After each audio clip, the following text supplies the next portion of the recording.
Good day everyone, this is Cheer Rose and I am here to help you in solving different math problems and ang lesson natin ngayon is all about arithmetic sequence.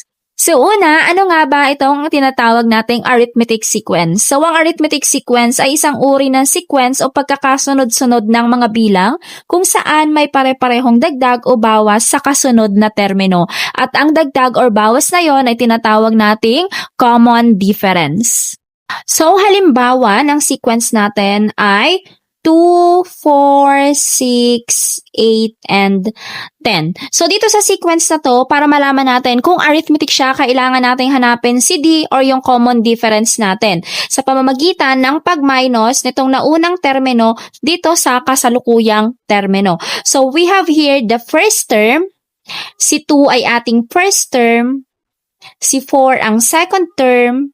Si 6 ang third term, si 8 ang fourth term, si 10 ang fifth term. So, sa sequence na to, meron tayo dyang 1, 2, 3, 4, 5 terms. Pag nakuha natin si D, para kunin siya, we have the second term or A sub 2 minus the first term which is A sub 1. So, we will denote the first term as A sub 1, A sub 2, A sub 3, A sub 4, and A sub 5. So, ang second term natin dito ay si 4. So, we will have 4 minus, ang first term natin ay si 2. So, 4 minus 2 is equal to 2. So, ibig sabihin ng common difference ni si 2 at 4 ay 2. Now, kailangan pa rin natin kunin ang common difference ng third term at ng second term. So, we will get 6 minus 4 is equal to 2. Okay?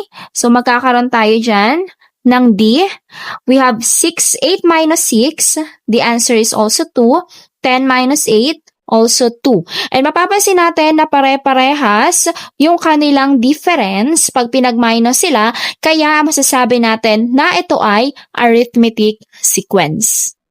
Another example, halimbawa ang sequence natin ay 5, 10, 15, 20, 25. So pag minusin natin, 10 minus 5, we will get 5.